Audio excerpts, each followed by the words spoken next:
What is happening, you guys? Welcome back to Let's Go Win podcast, where we are here to help you win from within.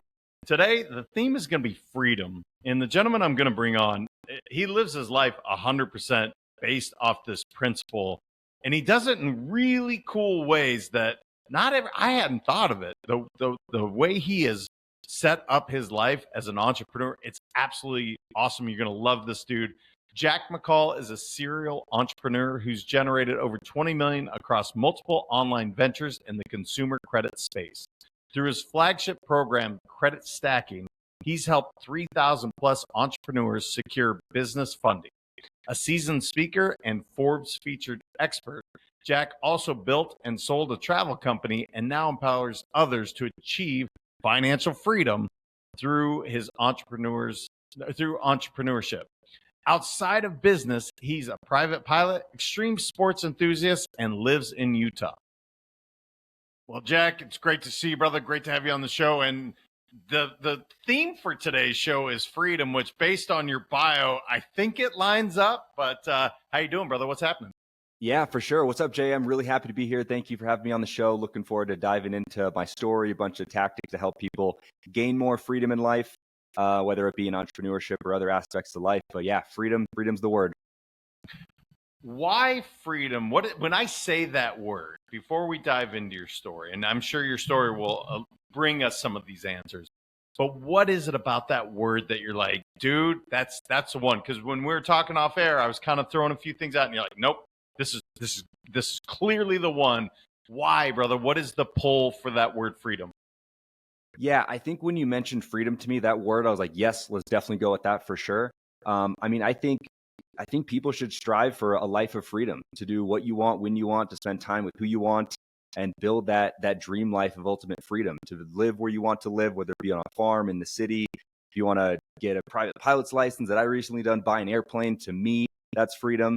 Create a business that impacts people so you can create financial freedom for yourself. But just to live on your own terms. And I feel like there's so many people that aren't really pushing the envelope forward. They're not really doing what they need to do to create that dream life of absolute freedom. And I think I've done that in a variety of different aspects of my life. So I want to help people, help inspire people, and give them the tools and resources that they can use to then also create a life of absolute freedom.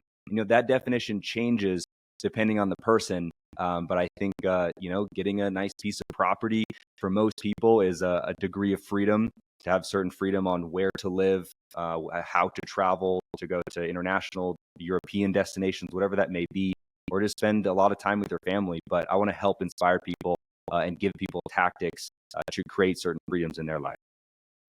At what point in your life did you arrive at like, this is my thing, man? Because again, you look like a pretty young dude that has done some pretty cool stuff, which I definitely, again, we're going to dive into that.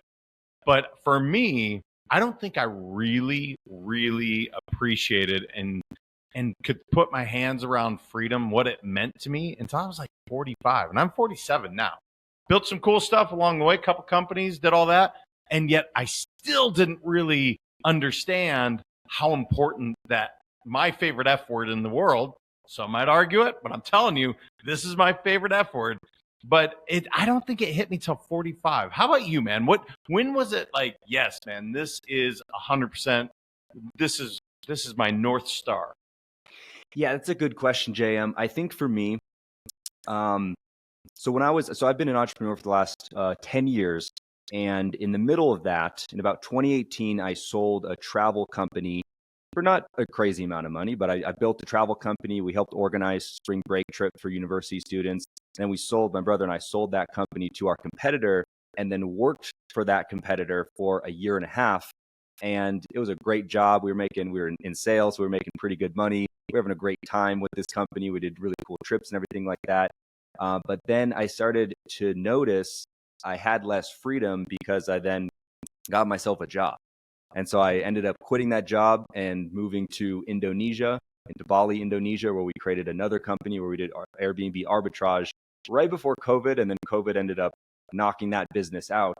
But at that point, I realized that I had location freedom. I had some money saved up from the acquisition, money saved up from the commissions I was making as a sales rep. And then I realized I could move most places in the world. So might as well let me go move to Bali, Indonesia, because I had that location freedom and that pretty much time freedom. And then I guess another level of freedom after that was creating an online business. At that time, I was doing drop shipping for products on e-commerce, and then I also started a consulting program and it's still what I'm doing today, where I'm helping entrepreneurs get access to funding through business credit cards and business lines of credit.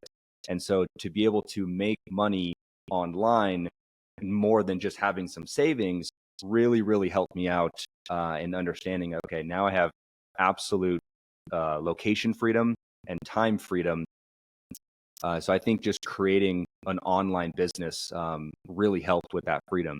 And then more so recently, about a year and a half, I moved from San Diego to Utah. And in San Diego, it's a great place. I have a bunch of family there. My dad grew up in San Diego. But for me, I was like, I'm not really sure if I want to live here 3, 5, 10 years. I don't think it's where I want to raise a family. So I moved to Utah. And in Utah, in my opinion, there's just much more freedom politically. Everything's more spread out. So that was another degree of, okay, now like living in this location, I feel a lot more free, which is taxation, politically, I'm looking at mountains and there's a lake right in front of me. So I felt that location, or that freedom. I felt that freedom when I got to a place that inspired me a lot more, in addition to then making money online. Combination of that has really helped. Well, it's clear it's part of your DNA, because even as I'm listening to you talk, the travel company, you build and sell that, become retained, for lack of a better term, for the next year and a half, 2 years. Then you go do the Airbnb thing.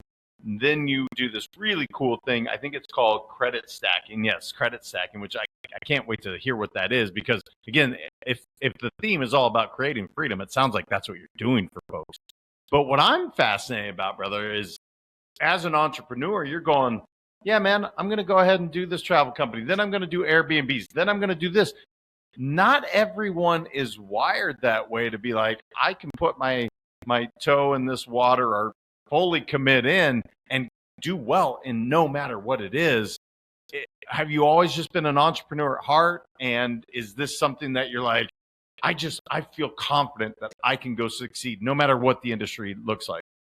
Yeah, that's another great question. And so for me, growing up, my dad was a small business owner. He was a software programmer. He wrote software for auto body collision shops.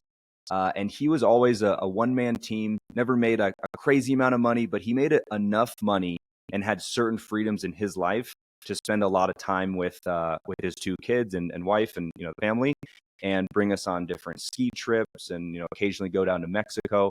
So I saw what being an entrepreneur did for him and the time he was able to spend with his family. He would even do customer support calls on his cell phone on the chairlift on these ski trips, which was awesome. So that always inspired me because I wanted that time freedom to spend with my family and loved ones.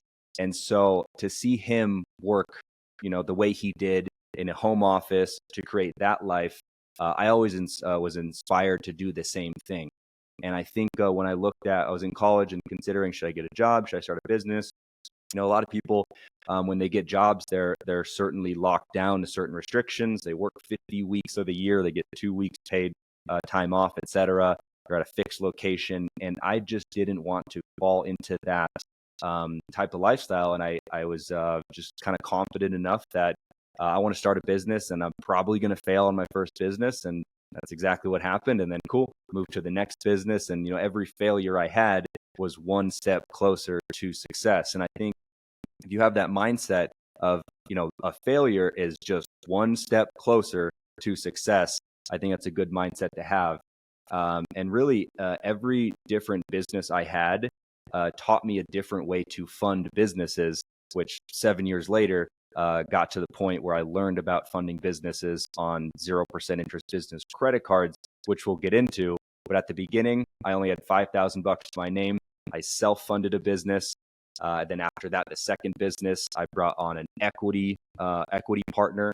They brought the money. I did the work. It was a pretty actually terrible example because I had to buy them out. They're the wrong partners. The next business after that, I brought on a business loan. And so I ended up paying interest on that loan, but it did allow me to get market share, which then led to the acquisition of our company, but I paid interest at the end of the day. Then I got to 0% interest business credit cards. And that way I didn't have to self-fund, I didn't have to give away equity, and I didn't have to pay interest. So that gave me a lot of freedom on how I was able to fund different ventures, which I did on e-commerce businesses, my consulting business, and gave me capital to invest into some real estate deals like fix and flip. So that's kind of a quick little recap of some of my story. Yeah, it is fascinating, all the different ways that we can conduct these businesses, especially when it comes to the financing side of things. And one of the things, you were kind, I think the way you said it, they just weren't in alignment with who you are. That does not allow freedom. I will tell you right now, when you bring on an equity partner or a partner in any fashion, and if you aren't completely aligned, guys, I will tell you, my second company, 6 years. Hell, it was literally 6 years. We made a lot of money. We grew despite all of it. They're not bad people. We just weren't in alignment. And I will tell you, it absolutely robbed me of my freedom. So I'm so glad you brought that up, man. So let's dive into this. 0% credit cards. I'm going to go ahead and fund my own business. I mean, it sounds brilliant as you're saying it, and I'm going, I've never even thought of this, man. So what is this exactly? Tell me more about it. Yeah. So in my opinion, I think the easiest way to access capital for a business or for investments is on business credit cards that come with 0% interest for the first 12 months. And it took me a long time to figure this out. And over the last 5 years, I've really dialed in the best possible strategies that help early stage entrepreneurs get access to this type of capital. And we'll really break this down. So it's mainly a credit product for someone who is looking for between $50,000 in funding up to $300,000 in funding. If someone's looking for $1 million, $2 million, it's not really the credit product for them. It's generally something for an early stage investor or early stage entrepreneur, maybe not making over $1 million of annual revenue yet. But the intention of getting access to this type of capital should be to inject into your business or inject into different investments that can make a good return in a relatively short period of time, so you can pay off the cards before you would owe any interest. And that's going to catapult your business to new heights. I think a lot of time, the issue I ran into when I was self-funding a business is I didn't have enough capital to really scale and really take advantage of the opportunity. At that point, that first business I self-funded, I was selling hoverboards. I was importing those hoverboards, electronic self-balancing scooters from China, and it was a really hot product. And if I only had more access to capital to put into that business, I would have made so much more money, but I was just completely strapped with the $5,000 I had to my name. And so I really want to help show people that this type of capital is the easiest way to get access to capital, to put that into your business, to then, catapult to the next level. And I think when you bring on debt like this, it does bring on some level of risk. Of course, if you can't pay it back, then you're going to maybe be facing some interest ahead. But I also think when you have access to more money, the chance of succeeding in that business can increase.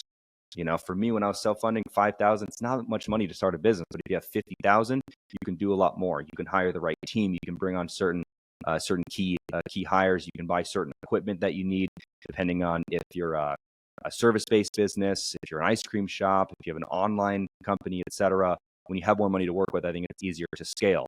And so with these 0% interest business credit cards, you can get approved for this type of funding with no tax returns, no income verification, no bank statements. The most important thing is to have a good, strong, and optimized personal credit profile.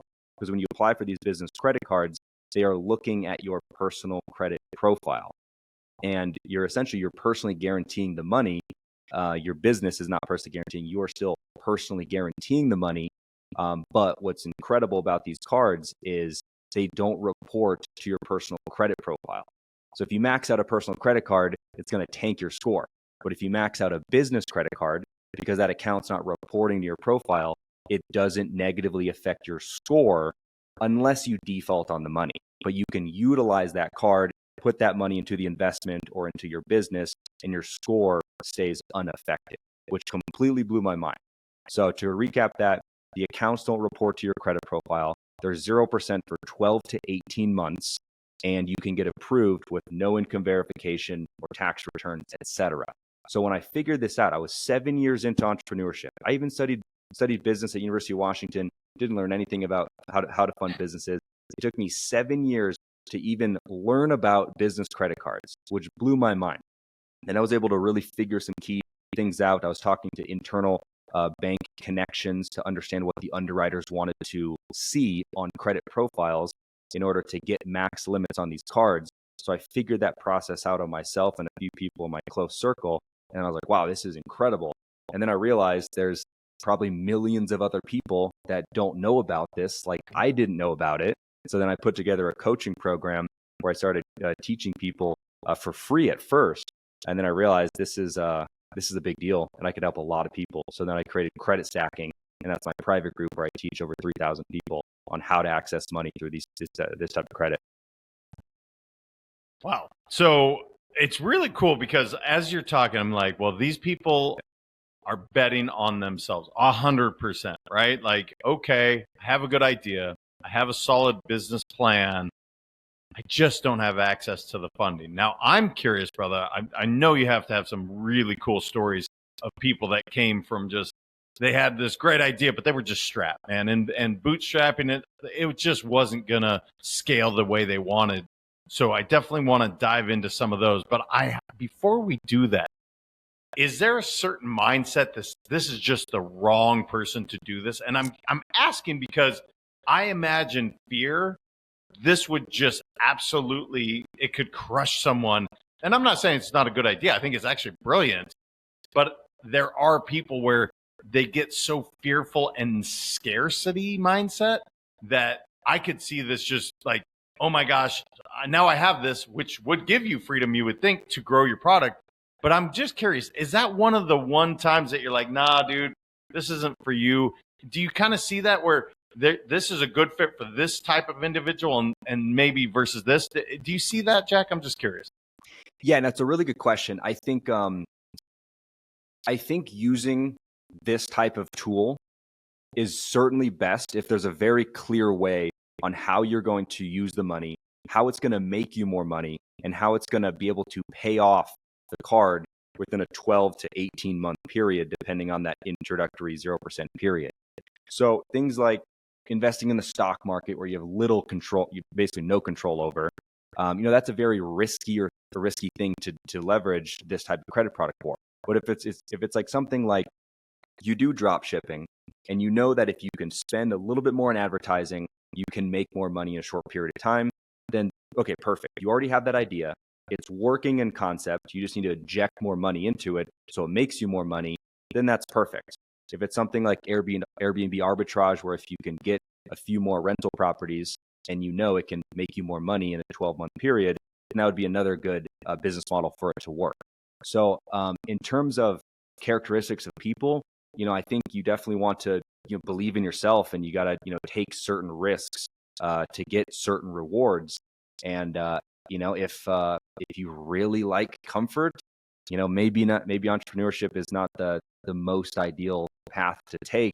But if you welcome certain challenges with open arms, then I think it's something to take serious. And I do think when you have access to a little bit more money, things become easier. It does bring some risk, but I do think when you have a little bit more to work with, it can be a lot easier.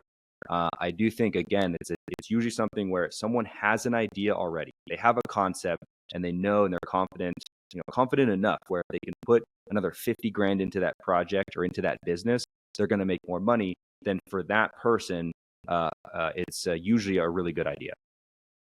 When you think back to all these 3,000 plus people that you've had a chance to influence and really guide, does one stick out in your mind where like, dude, this was crazy? Like the fact that they took it from, you said up to like 300,000 to they've taken it to, I don't know, 30 million. Because you hear these stories, and those are the ones I love rooting for, because so often great ideas, they're buried 6 feet under, right? They never came to fruition because of this exact thing, because of this funding. And going back to the freedom conversation, if they don't bring it to light, that's affecting not only them, their family, and the other people with this business that they can help. I mean, that's the whole idea, right? We create a business that solves a need for someone else. That's how great businesses work. Can you think of one or two off the top of your head where you're like, God, this was so freaking cool to work with these people because they went from nothing to whatever they jumped to? Yeah, I have a few examples come to mind. This guy named Alan, he was from Honolulu, and he just went to school and studied to be a chiropractor. And so he wanted to start a chiropractic practice, went to the bank to try to get a bank loan, and they're like, where's your track record? And he's like, I just got out of college. I don't have one yet. So it's kind of a catch-22 there. He's trying to get the funding to get a track record, but he didn't have a track record, so he couldn't get the funding. So then he ended up joining my program, Credit Stacking, and then we helped him get, I think it was only $124,000 on 0% interest cards. And then he used that money to start his chiropractic practice, and it made that a reality for him. And he was able to make enough money in that first year to then pay off the cards, so he wasn't paying any interest. So that gave him like that good little, catapult, so he can open the practice, make money, pay off the cards, and boom, he just leveraged the bank as a business partner, basically, used their money to start his business. And now he has this business and the debt's paid off. So that was a really good example there. Another guy named William, I don't know where he's from, but William got approved for, I think it was about $200,000 on these business credit cards, and then raised a little bit more and then used that money as a down payment on a cash flowing business. And then the cash flow of that business that he bought was able to pay off the debt on these 0% interest business credit cards in the first 12 months. And then fast forward, I think another 6 or 12 months, he was able to refinance on the business and pull some more money out of the business to put in his pocket or to invest otherwise. So that was another really cool example on how to use this product as a tool. And then another woman named Amber got approved for $300,000 of 0% credit, and then put that into her real estate business. And I think she was doing fix and flips, but something in a real estate investing business. And she got on a coaching call and she was saying thank you and was getting quite emotional. And she said, "You've changed my family's financial future forever, and I'm so grateful." So it's so amazing to hear how people have used my teachings into getting access to this type of credit and then putting it to great use and then having an amazing success with it.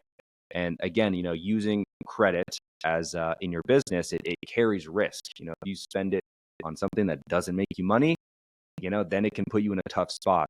So you want to allocate it, in a good way. And if you do, there can be really good rewards. I have to imagine, without going through your process, that's a huge part of what you're doing. So it's cool. Logistically, I'm showing you how to go do this, right? Cool. I have access to this funding. But that's just step like maybe 1, 2. Now, I'm guessing you're talking a lot about the mindset with people, making sure that they're being, financially prudent with the way they're allocating their spend. And like you said, making sure that, okay, cool, I'm putting it towards something that I know is going to yield X amount, or at least I never know. I think the track record should be. I'm guessing that's a ton of your coaching comes into some of these emotional things at play, some of the mindset, because when we're talking about money, man, we have a lot, some good, but a lot of bad baggage that comes with it. So how much of that is just you really coaching people to get to that mindset so that they're not having such a scarcity mindset and yet being really financial stewards of their money, I guess is maybe the best term I can think of? Yeah, and it's a great question. It's really the first section that we break down in the coaching program is mindset, going through different principles, et cetera. And I think when you understand you are in business to solve people's problems, then you have the right frame on a challenging day ahead of you of just dealing with all the problems. Because the bigger problems, the more significant problems you can solve for other people, the bigger those are, the more money you're generally going to make. So really just understanding you are, pretty much going to battle every day. And the harder you can fight and the more you can conquer and the more problems you can solve, through your business, the more you're going to make. So the mindset's very important for sure. And then I also like to introduce other concepts like, making sure you're doing really good accounting. A lot of times when you don't do accounting correctly, or even at all, you're thinking you're making this money, and then you do your books at the end of the year and you're like, oh crap, I actually wasn't making all this money because I spent so much money. So really good in getting accurate and up to date with your accounting, making sure you're doing things properly on the tax strategy side on a proactive basis, not just on a reactive basis. Going through the year, making sure you're getting certain tax deductions, so you're getting nice discounts on things like that. Making sure your entity is structured correctly. Those are really, really important things. And then also, like when your business has bank accounts, I do think it's very important to be banking at specific banks, to allocate your time and energy building relationships with banks that have the best credit products. So it's really just, the mental framing is very important, providing them different resources to stay ahead of things, and then making sure they're allocating their time most effectively to get more of what they want.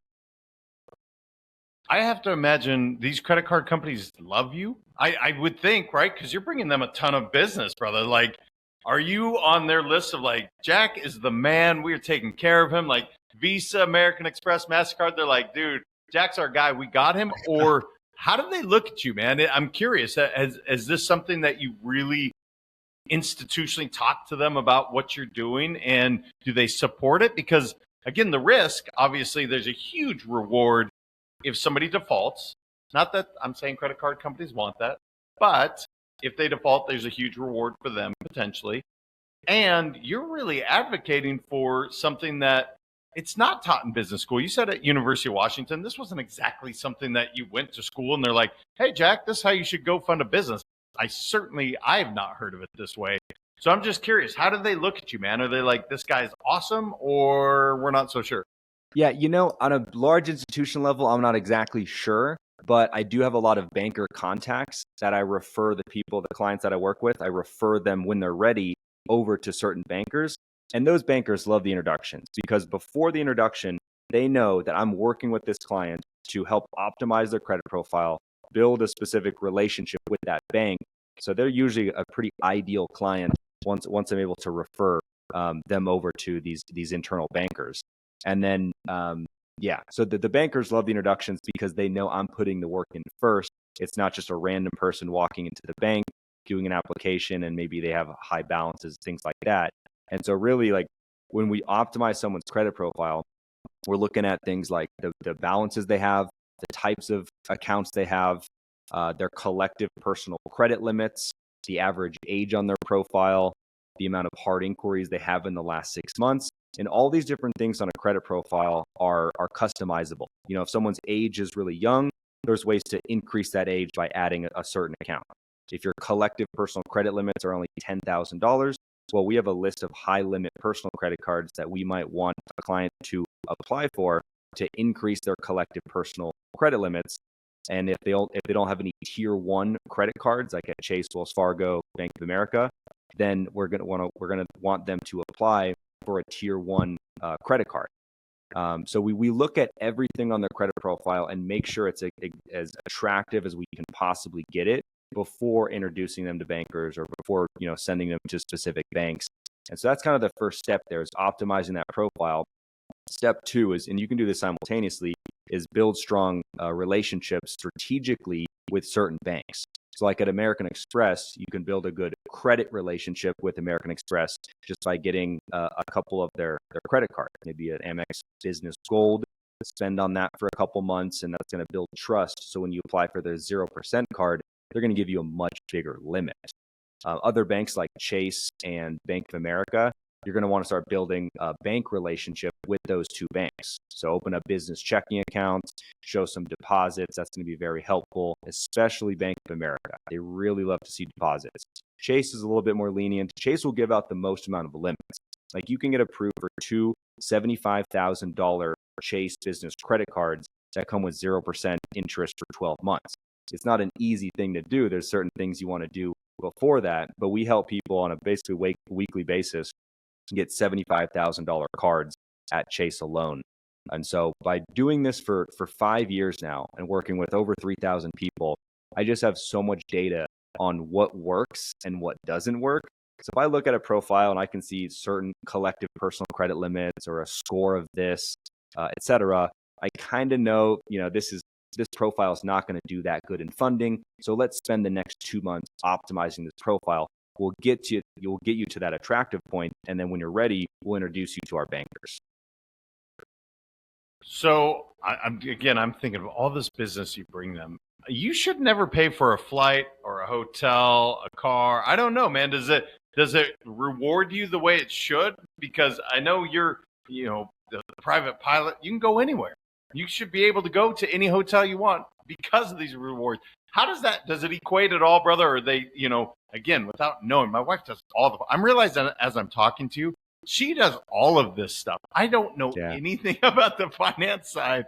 But I am curious, because we're talking some serious coin that's being up to 300,000 being used and paid off. We're building up some points pretty quick, man. Yeah, I definitely earn a lot of points on the credit cards that I have. When I get people approved at certain banks, there's programs where there's cash commissions on every approval, which is helpful. It's not a focus of the business by any means, but it's kind of a small kickback on the back end. But ultimately, our goal is to help people get access to this type of funding. So we provide a great service and charge a premium price on the front end to get help like this. And that's what we're most focused on, is just getting people high limits. And if there's kickbacks, which there are some, that's just a bonus on top. But also to jump on that real quick, you mentioned credit card points. So the most important thing for the people that I work with is getting access to the business funding. And then kind of the strategy kind of shifts in making sure that they have the right cards that gets them the most rewards, the most points for every dollar that they spend. So if they spend money on advertising, you'd want to get the American Express Business Gold Card because it gives you 4 points per dollar spent on advertising. If you have a lot of travel expenses, getting like the Chase Business Inc. Preferred gives you 3x on travel. And so it depends on where you're spending money. You want to make sure you have the right card that gives you the most amount of points, not only on the business side, but on the personal side as well. And so I've been to 50 countries. I just hit number 50 2 weeks ago. I just did a huge Euro trip to like 12 different countries. And all my flights are free with the credit card points.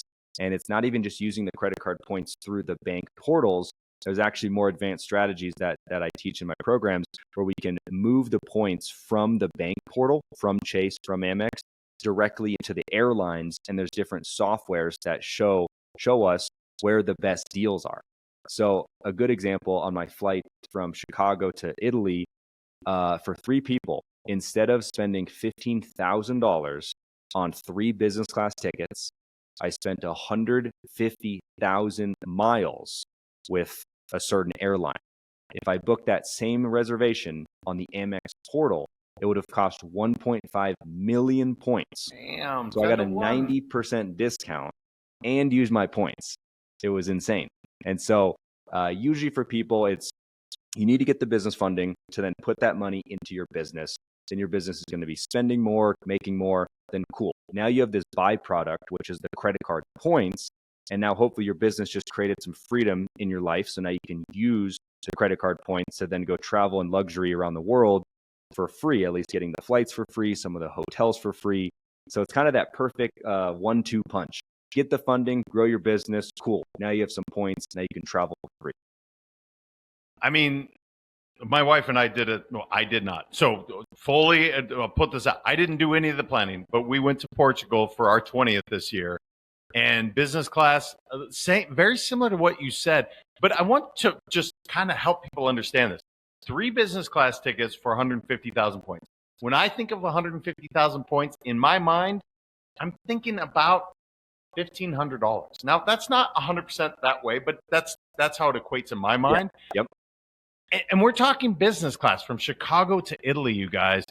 And again, I'm not advocating go out and just spend wildly. I'm actually advocating go talk to Jack. These programs are incredible where this is available to anyone. This is not like some secret club. You do have to know some things. You have to have some planning behind it.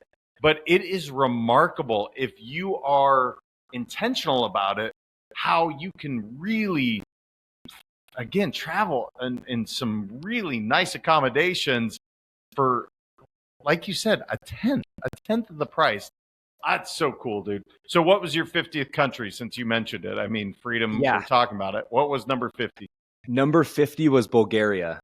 And before that, Ooh. and some of these were repeats, but before that was Poland, Hungary, Austria, Greece, Albania, Serbia, Turkey as well. So that's a big trip.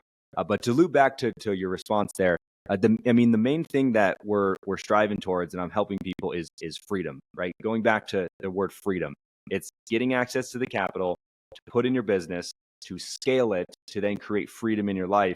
So then you can then use the byproduct of the credit, which is the points, and then have freedom to travel the world at a fraction of the price. Like, I've been flying first class and business class many times a year around the world. I just went to Japan for a business event, but it was business class each way, free on credit card points, down to Mexico, over to Europe, several times a year. And that's been only possible because I'm not spending 5 to 10 grand a ticket each one way on a business class flight. I personally think it's kind of a waste of money to spend cash on that when you can invest in Bitcoin, invest in real estate. But when you have credit card points and you know how to deploy those credit card points to certain airlines, and you have a bunch because you have all this spend on your business, and you get to get the sign-up bonus and things like that, then it just opens up a whole new way to travel, which is just absolutely incredible. Yeah, I mean, it's leverage at the end of the day. When you have spent X amount of dollars, especially towards your business, growing your business on credit card, which I didn't do it the way you talked about, but it's certainly something that I have done for many years. So we've accumulated some points, and my wife likes expensive stuff. So we've accumulated some points. But then, to your point, don't just go through the portal, the Amex portal or whatever you're using. Guys, get educated on this. I'm telling you, it takes a little bit of extra time, but it is so worth it because you're leveraging. It's kind of like doing a 1035 or 1031 exchange. It really is. It's like taking over here and putting it over here. And now you have all this leverage. When you're doing it with a home, when you take it from the 1031 over here, that's just leverage. That's all it is. Yeah. That's what they're doing. And I think it's so freaking cool. You can touch on that point if you want, but I have to ask, just because you've traveled, you and I travel a lot. That seems to be something we have in common. I'm gonna ask your top 3 countries, brother. I have to know, because for me, I have narrowed it down because I've been asked so many times. I know my 3. I'm just curious for you if there's any similarity. Yeah, I'll give 4. So I think just the most iconic destination with with a significant other, like Bora Bora or Maldives. I think Bora Bora is a little easier to get to from the United States, but it's just the most jaw-dropping. Blue water, you have the volcano right there, overwater bungalow. That's, like, I think the most iconic, easier to get to than the Maldives, and I think Bora Bora is just incredible. For just amazing warm weather beach that's not crazy hard to get to, I think Mexico. I grew up traveling to Mexico, and to a degree I took it for granted, and I've always loved it. But after visiting so many countries around the world, like, I realized, like, Mexico is incredible. Like Cabo San Lucas, the beaches are amazing. The food is incredible. You're on US time zones. It's very easy to get to. Prices are good. So I think Mexico is incredible. Specifically, where I've experienced is Cabo San Lucas. In Europe, I was just in Bodrum, Turkey, and it was actually very difficult to communicate English with people in Turkey. Very surprising. We went to Greece right after that, and I would put Greece, like, European, amazing water, beaches like that in Europe. I'd put Greece very high on the list there. Santorini, going with a significant other, super beautiful and romantic. And then Serbia. Serbia, I really loved. I think it's a place that if I were to move to Europe, which is not probable, but if I were to, I would move to Serbia. Extremely, extremely safe, extremely Christian, very, very nice people. And it's actually, I looked at the statistics, 4 times safer than Salt Lake City, Utah.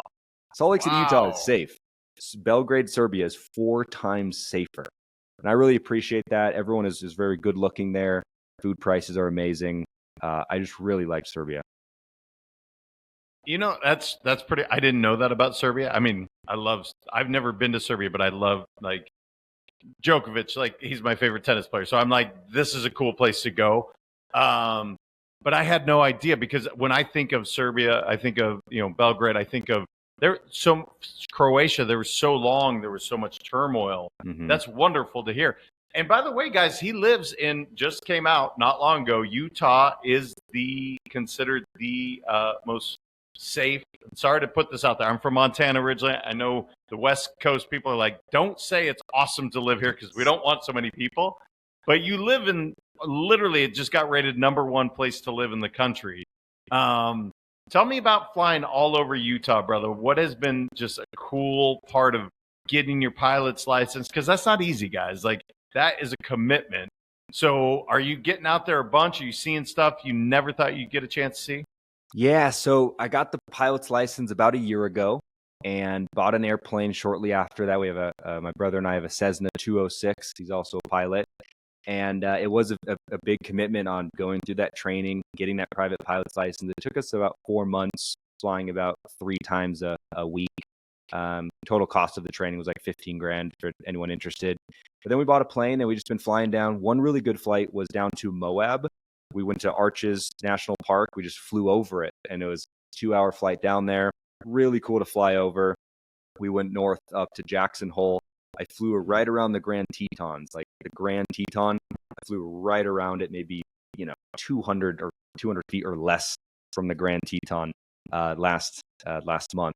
And we're gonna do a flight up to Washington State, up to Coeur d'Alene, mainly just to see more stuff, go visit some friends, get more experience in the plane. But it's incredible, man. It's not easy. It's not exactly inexpensive, but it's incredible. And I think for people who want to take steps towards more freedom in their life, I do think getting a private pilot's license is a great step to take. I'm all about having strong plan Bs. Another thing I'm actually doing in Serbia is getting a citizenship there so I can get a second passport because my grandfather, fortunately for me, was from Serbia, so I can get that done. And might be getting some farmland in Idaho and Montana. So I think having a plane just gives more options on where you can go, making it easier to travel, etc. So I really like it. See, this is why I do this show. New best friend. He's got some land going in Montana. I want to go home, go cruise around. Do me a favor, go over Glacier. I will say it, my favorite place in the world, Glacier National Park. Go fly over it for me, Jack, and just do that for me. It's going to fill my soul. Gosh, I love talking to you. What didn't I know enough to ask you that you're like, dude, we need to share this with the audience before we wrap this up? Yeah, Jam, well, one thing just came to mind. So I was, thought about this the other day. I think there's kind of 4 steps that get you to like a really good spot of freedom from my perspective.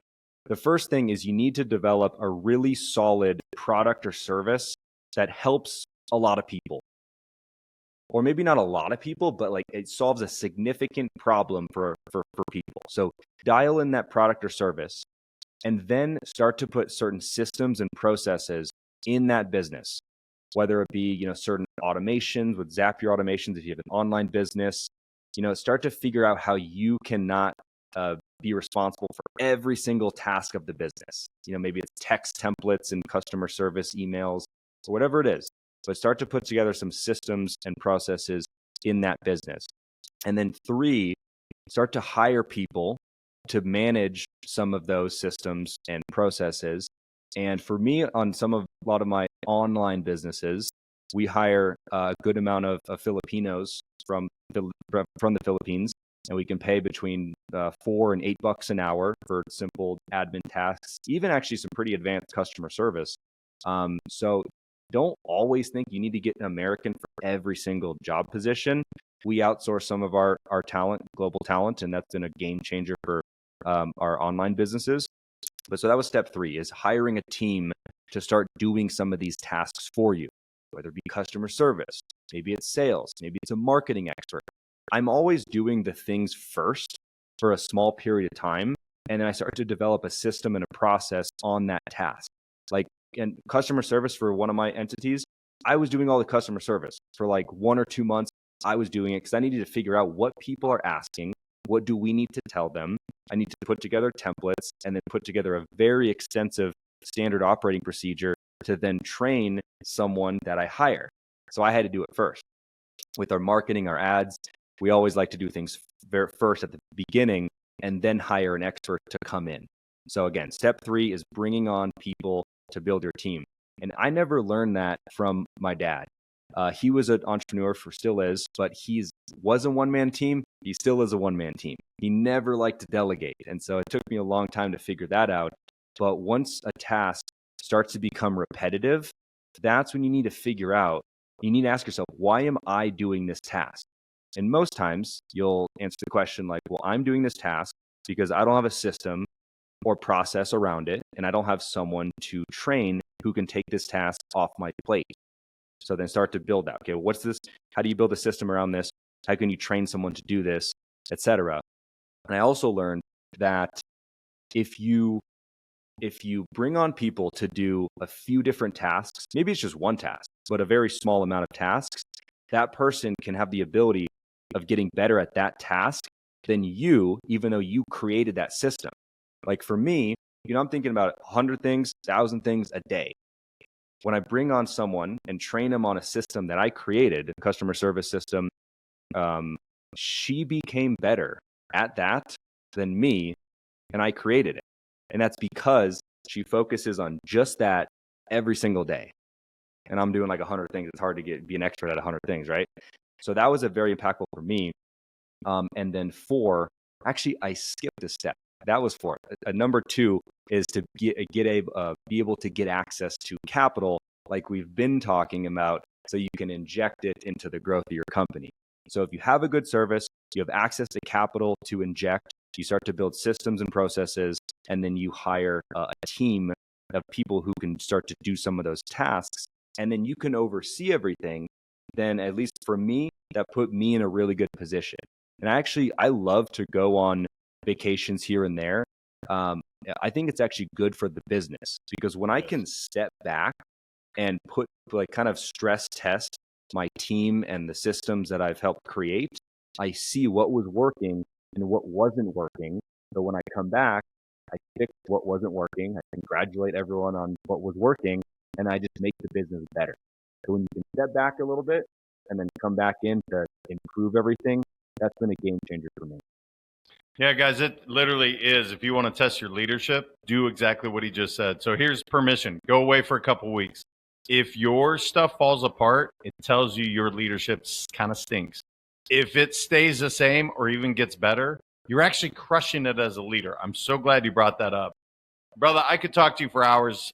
Same. But let me just ask this, because I'm sure people are listening like, I have a great idea. I don't know how to do credit stacking. Where can they find you, brother? Where's the best place to connect? Yeah, the best place is our website, www.creditstacking.com. We have a great video on that landing page, creditstacking.com.